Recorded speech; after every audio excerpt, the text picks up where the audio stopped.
Everyone, welcome back to Manu teachers channel. So ఇవాల్టి వీడియోలో 4th unit అనేది continue చేస్తున్నాము. స్కూల్ ఆర్గనైజేషన్ అండ్ మేనేజ్మెంట్ అనే సబ్జెక్ట్లోది బీఎడ్ వాళ్ళకి సంబంధించిన సబ్జెక్ట్ ఇది. ఆల్రెడీ 3 యూనిట్స్ అనేటివి మన ఛానల్లో ప్లేలిస్ట్ రూపంలో అవైలబుల్ ఉన్నాయి. ప్రతి ఒక్క యూనిట్కి సపరేట్ ప్లేలిస్ట్ అనేది ఉంటుంది. సో ప్రస్తుతానికి 4th యూనిట్ అనేది కంటిన్యూ చేస్తున్నాం. సో ఇక్కడ 4th యూనిట్ అనేది ఉంది కాబట్టి వీడియో ఎండింగ్లో మీకు 4th యూనిట్ యొక్క ప్లేలిస్ట్ కూడా కనిపిస్తుంది. అక్కడ నుంచి మిగతా వీడియోస్ కూడా చూసేయచ్చు. సో ఇవాల్టి టాపిక్ ఏంటంటే policies and practices in teacher education. So teacher ఎడ్యుకేషన్లో పాలసీస్ ఏంటి, ప్రాక్టీసెస్ ఏంటి, అది కూడా సెకండరీ ఎడ్యుకేషన్కి సంబంధించి ఉంటాయి. బికాస్ మన యూనిటే దాని గురించి కాబట్టి. సో క్లాస్ స్టార్ట్ చేసే ముందు ఎవరైనా సబ్స్క్రైబ్ చేసుకోలేదు అని అంటే కొత్తగా వచ్చిన వాళ్ళు సబ్స్క్రైబ్ చేసేసుకోండి. మంచి మంచి వీడియోస్ అనేటివి వస్తూనే ఉంటాయి. చాలా వరకు సబ్జెక్ట్స్ అనేటివి కూడా తీసుకొస్తూనే ఉన్నాము. సో సబ్స్క్రైబ్ చేసేసుకొని పక్కనే ఉన్న బెల్ ఐకాన్ని ప్రెస్ చేస్తే వీడియో పెట్టిన ప్రతిసారి మీకు నోటిఫికేషన్ అనేది వచ్చేస్తుంది. సో ఇక్కడ మనకి ఏమి ఇచ్చారు, with in the federal structure of the country while broad policy and legal framework on teacher education is provided by central government, implementation of various programs and schemes are undertaken largely by state governments. So federal స్ట్రక్చర్లో మీరు చూసుకున్నట్టయితే central government ఏం handle చేస్తుంది, legal framework, policies, వీటిని handle చేస్తుంది. వాటి యొక్క implementation various ప్రోగ్రామ్స్లో, స్కీమ్స్లో అయ్యేలాగా చూసుకునేది state governments. Okay, within the broad objective of improving the learning achievements of school children, the twin strategy is to prepare teachers for the school system, that is pre-service training, improve capacity of existing school teachers, that is in-service training. So మనకి ఈ learning అచీవ్మెంట్స్ని, ఆబ్జెక్టివ్స్ని fulfil చేయడానికి కొన్ని strategies అనేటివి తీసుకురావడం జరిగింది. వాటిని twin strategy అంటాము. Okay, ఇక్కడ టీచర్స్ని స్కూల్ సిస్టమ్కి ప్రిపేర్ చేసేది pre service training, BEd, DElEd ఇలాంటివి. ఓకే, అదే improve capacity of existing school teachers, ఉన్న స్కూల్ టీచర్స్ని వాళ్ళని ఇంప్రూవ్ చేయడానికి మనం ఇన్ సర్వీస్ ట్రైనింగ్ అనేది తీసుకుంటాం. అంటే జాబ్ వచ్చిన తర్వాత తీసుకునే ట్రైనింగ్. ఓకే, మీరు ప్రీ సర్వీస్ ట్రైనింగ్ ఉన్నప్పుడు స్కూళ్ళకి వెళ్ళినప్పుడు ఈ ఇంటర్న్షిప్ అప్పుడు ఈ ఇన్ సర్వీస్ ట్రైనింగ్ కోసం టీచర్స్ వచ్చేది కూడా గమనించి ఉంటారు. సో ఈ ప్రీ సర్వీస్ ట్రైనింగ్ను ఇన్ సర్వీస్ ట్రైనింగ్ అనేది twin strategies for learning achievements. ఇంకా చూసుకుంటే for pre service training the NCTE, a statutory body of central government, is responsible for planned and coordinated development of teacher education in the country. So మనకి ఈ pre service training అనేది NCTE అంటే national council of teacher education. So ఇది central body కిందకి వస్తుంది, central government కిందకి. So ఇది responsible అనమాట దేనికోసం, teacher education all over the country plan చేయడానికి అండ్ కోఆర్డినేట్ చేయడానికి. ఓకే, ఇంకా చూసుకుంటే the NCTE lays down norms and standards for various teachers education courses, minimum qualification for entry of student teachers for various courses. It also grants recognition to institutions, government aided and self-financing interested in undertaking such courses, and has inbuilt mechanism to regulate and monitor their standards and qualities. So ఈ NCTE కొన్ని rules and regulation standards అనేటివి తీసుకొచ్చిందనమాట. So minimum qualification ఏమి ఉండాలి student టీచర్స్కి various కోర్సెస్లో, అలాగే teacher education courses ఏమేమి ఉండాలి, దానికి రూల్స్ ఏంటి, స్టాండర్డ్స్ ఏంటి, అలాగే గవర్నమెంట్ ఎయిడెడ్ సెల్ఫ్ ఫైనాన్సింగ్ ఇన్స్టిట్యూషన్కి రికగ్నిషన్స్ ఇవ్వడము, తర్వాత ఈ ఇన్బిల్ట్ మెకానిజం అన్నట్టు రెగ్యులేట్ చేయడమును, మానిటర్ చేయడం, వీటిని స్టాండర్డ్స్ను, క్వాలిటీ ఆఫ్ ద ఎడ్యుకేషన్ని in pre service training. Okay, next చూసుకున్నట్టయితే ఇన్ సర్వీస్ ట్రైనింగ్ గురించి. సో ఇక్కడ చూస్తే for in service training the country has a large network of government owned TTIs, దాన్ని టీచర్ ట్రైనింగ్ ఇన్స్టిట్యూషన్స్ అంటాము, which provide in service training to the school teachers. So school టీచర్స్కి in service training provide చేసేది ఏంటి, teacher training institutions. Okay, the spread of these TTIs is both vertical and horizontal. At the national level, NCERT along with its 6 regional institutes of education REIs prepares a host of modules for various teacher training courses and also undertakes specific programs for training of teachers and teacher educators. So manaki ఈ teacher training institutions అనేటివి వర్టికల్గా హారిజాంటల్గా అన్ని దిక్కులా spread అయి ఉన్నాయి all over the India. Okay, so NCERT చూసుకుంటుంది వీటిని. దాంతో పాటుగా ఎన్సీఆర్టీతో పాటుగా 6 రీజనల్ ఇన్స్టిట్యూషన్స్ ఆఫ్ ఎడ్యుకేషన్ కూడా ప్రిపేర్ చేస్తాయన్నమాట మోడ్యూల్స్ అనేటివి. వేటికి? టీచర్ ట్రైనింగ్ కోర్సెస్కి. ఓకే, స్పెసిఫిక్ ప్రోగ్రామ్స్కి, అది కూడా టీచర్ ట్రైనింగ్కు, టీచర్ ఎడ్యుకేటర్స్కి. ఇంకా చూసుకుంటే institution support is also provided by National University on Educational Planning and Administration. So National University on Educational Planning and Administration ki ee institutions support provide chestayi. Okay, both NCERT and NUEPA are national level autonomous bodies. So NCERT ganivandi leda National University ganivandi NUEPA ivi rendu kuda autonomous bodies kindake vastayi. At state level, SCRT prepares modules for teacher training and conducts specialized courses for teacher educators and school teachers. మీరు చూసుకున్నట్టయితే ఇప్పుడు నేను చెప్పే ఈ subject కూడా ఎన్సీఆర్టీయే చూసుకుంటుంది. Okay, NCERT సిలబసే follow అవుతూ ఉంటాం. సో బీఎడ్ వాళ్ళకి ఎన్సీఆర్టీ అనేది ఇంపార్టెంట్. స్టేట్కి వచ్చేసరికి ఎస్సీఆర్టీ చూసుకుంటుంది అనమాట. Okay, the College of Teacher Education CTEs and Institutes for Advanced Learning in Education IASEs provide in-service training to secondary school teachers and teacher educators. So manaki CTEs mariyu IASEs in-service training anedi secondary school teachers ki mariyu teacher educators ki provide chestayi. Okay, at the district level in-service training is provided by the district institutes of education and training, దాన్ని DIETs అంటాము. DIETs అనేది district లెవెల్లో provide చేస్తుంది అనమాట. Okay, the block resource centres BRCs and cluster resource centres CRCs from the lowest rung of institutions in the vertical hierarchy for providing in service training to school teachers. So vertical హైరార్కీలో చూసుకున్నట్టయితే CRCస్ను BRCs చూసుకుంటాయి అనమాట, block resource సెంటర్స్ను cluster resource centres. ఇంకా చూసుకున్నట్టయితే apart from these, in-service training is also imparted with active role of the civil society, unaided schools and other establishments. ఇవే కాకుండా in-service training అనేటివి యాక్టివ్ రోల్ ఎక్కడెక్కడ ఉన్నాయి? సివిల్ సొసైటీలో, అన్ఎయిడెడ్ స్కూల్స్లో అండ్ ఇంకా ఇతర ఎస్టాబ్లిష్మెంట్స్లో. Okay, so this is about the pre service training and in service training. Next ఇప్పుడు పాలసీస్ ఇన్ టీచర్ ఎడ్యుకేషన్ చూద్దాము.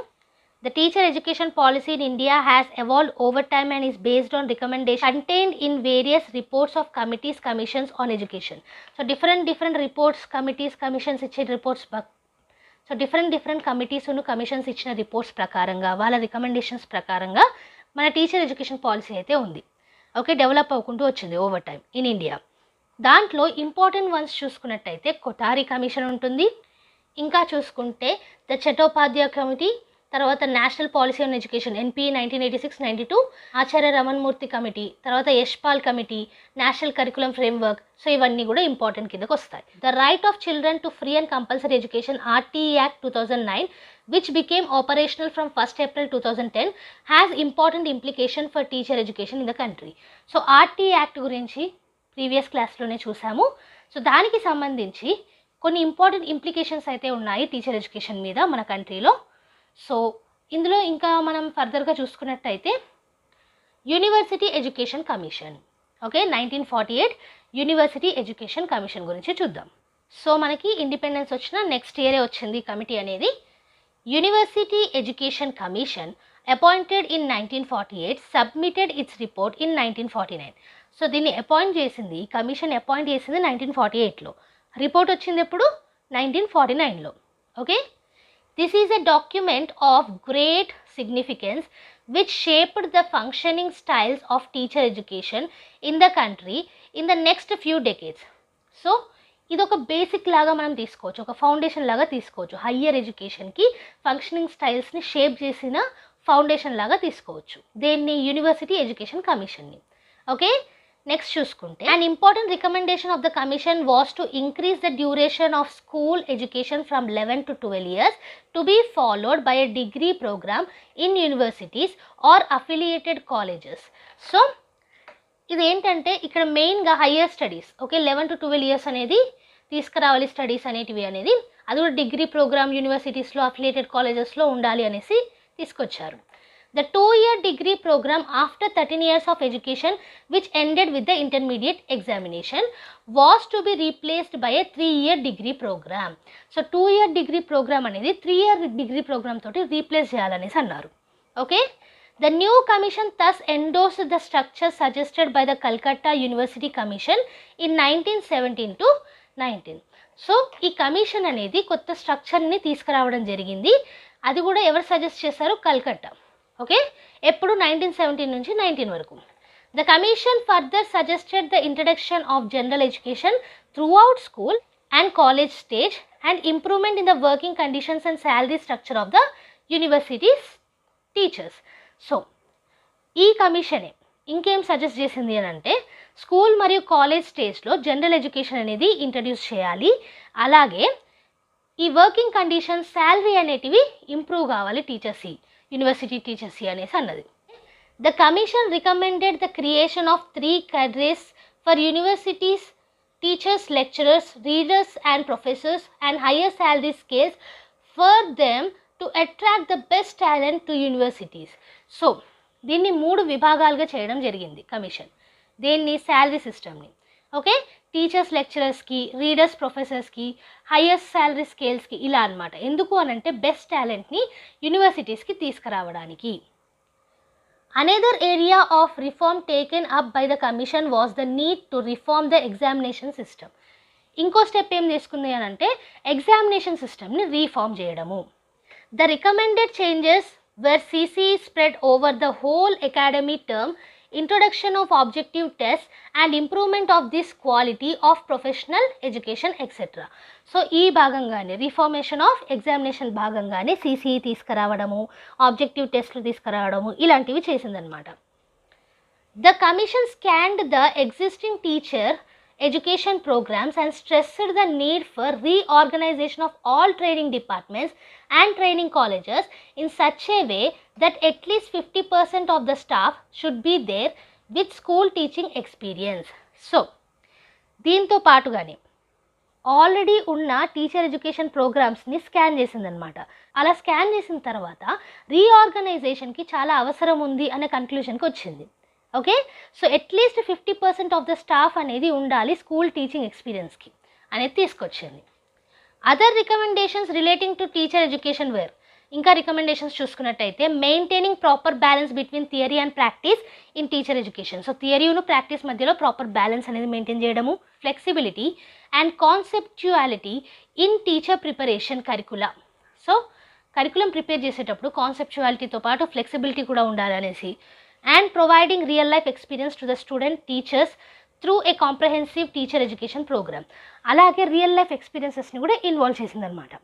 Okay, the more specific recommendation by the commission for augmenting the quality of teacher education or worth recounting.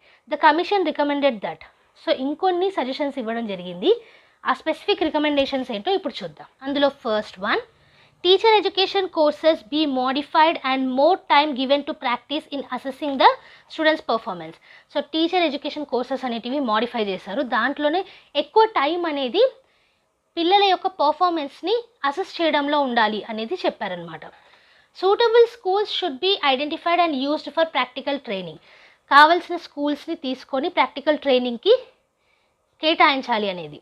Okay, students should be encourage to fall in with current practices of a school and make the best of it. ఇప్పుడున్న current practices ఏంటో అవి తెలిసి ఉండాలి టీచర్స్కి, వాటితో మనం కూడా mingle అయిపోయేలా ఉండాలి. The bulk of staff of training colleges be recruited from people who have first hand experience of school teaching. So ఎక్కువగా కూడా ఫస్ట్ హ్యాండ్ ఎక్స్పీరియన్స్ ఉన్న వాళ్ళని తీసుకుంటాం, అవునా? సో టీచర్ ట్రైనింగ్ కోర్సెస్ కూడా అలాగే స్టాఫ్ చూడాలి. The courses on the theory of education be flexible and adaptable to local circumstances. So courses of theory ఎలా ఉండాలి? ఫ్లెక్సిబుల్ ఉండాలి, అడాప్టబుల్ ఉండాలి.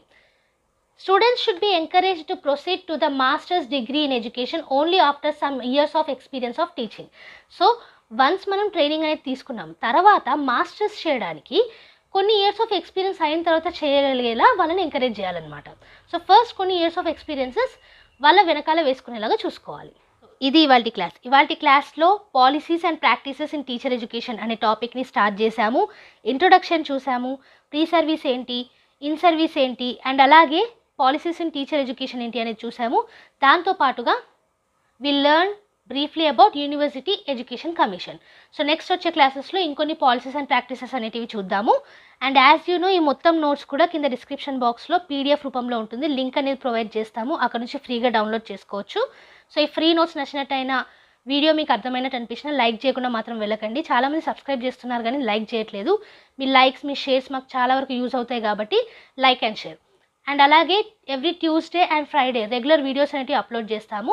బోనస్ వీడియోస్ ఎప్పుడన్నా రావచ్చు. సో ఏ వీడియో కూడా మిస్ కాకుండా చూడాలంటే కనుక మీరు చేయాల్సిందల్లా సబ్స్క్రైబ్ చేసేసుకొని పక్కనే ఉన్న బెల్ ఐకాన్ని ప్రెస్ చేయడం. అండ్ నెక్స్ట్ వీడియోతోటి మళ్ళీ కలుద్దాం.